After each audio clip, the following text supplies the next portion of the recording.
everyone, and welcome to The Movie House. Today we're going to talk to you about a movie from 2010 called The Book of Eli, starring Denzel Washington. Yes. What are your thoughts? I really liked it. Our neighbor recommended it. It's one of her favorite movies. I was over visiting and we were talking movies and she was talking about it. And I don't know if I even heard about it. I was thinking it was a Stephen King thing, but I don't think it is Stephen King. No. But so she recommended it, and you happened to find it at the pawn shop for $1, less than $1, Blu-ray even. So we're like, let's check it out. Yeah, and we did. And we did like it. It was an interesting cinematic, what's the word I'm looking for? The imagery. Not really imagery, the photography. Thank you. That's it. The photography they use was interesting with the shadows and the light and the way they used that sort of stuff was well done, I thought. And it's an interesting story. Yes. I like the story a lot because you're going on this journey with Denzel Washington's character.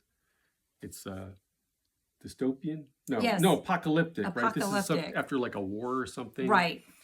And so he's a world war, I think. Yeah, it's sort of like Road Warrior, Mad Max kind of feel to it. Only the guy's walking instead of driving around in cars and motorcycles. He's walking everywhere. He's walking. But it's well done with the atmosphere that they create and the mystery of who is this guy and where is he going? What's his purpose? Why is he going where he's going? Yes, and Mila Kunis is in it, and she was good. And Gary Oldman, who's always fantastic. Yes. And I really didn't like him. Yeah. But Jennifer Beals, that was a surprise to see her. Right. I always Flashdance. I was a teenager when Flashdance came out. So whenever I see Jennifer Beals, I automatically think, what a feeling. She looks the same, too. She looks great. And her character was really interesting. So it was a really good cast, a good story, beautifully done. Mm-hmm. Beautifully done. It's kind of a quest movie. He's got a goal that he's very open about. He's heading to a particular place, but you don't know why exactly. And he comes across Gary Oldman's character, who's like town boss, right? Because you've got just gangs now, people roving around, pillaging and doing horrible stuff, which it is a very violent movie. Yes, it's rated violent. R. It's extremely violent. There is some cussing. I don't recall a lot of cussing, but I'm sure there's probably more than I remember. Yeah, but there's some troubling incidents that happen. Yes. Which always seems to happen. It's there's no law. Right.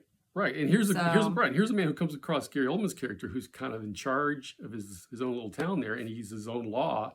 And then this man shows up, and he's got a very strong code of his own that doesn't mesh with this guy's code. And he tries to make him bend, and he won't do it. But he does it in a very sort of gentlemanly way. Yes. And how he resists Gary Oldman's character. Yes. And Gary Oldman has goals. He's looking for books or a book. And his name is Carnegie, which somebody pointed out that Andrew Carnegie is responsible for building a lot of libraries. That's cool. In America. So they named this guy Carnegie because he's just focusing. He's got these gangs going around, and he always wants them to come back with whatever books they find because he's looking for a particular one. And so he's all about books because he thinks it's a key to his future. Yeah, He's not going to have a lot of books. Right. What's important? Yeah, what's considered precious now? Right. You deal with like water.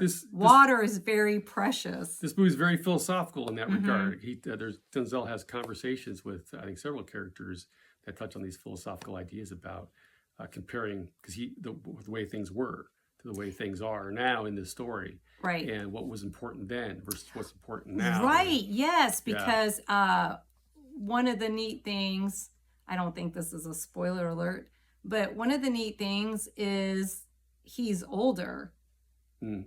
So there's a lot of younger people. There's not very many old people. And so he remembers things and knows things that they've never experienced. Right.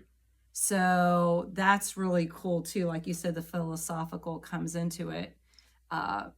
Almost when we think we just came through a pandemic. This movie gives you action, violence, philosophy, mystery. It's got a lot going for it, and they do a really, really excellent job in telling this story. Yes. And there's a lot of other really good actors in here. I don't want to give it away because, I mean, check it out for yourself, but there's some really great cameos that you'll be like, oh, there's so-and-so.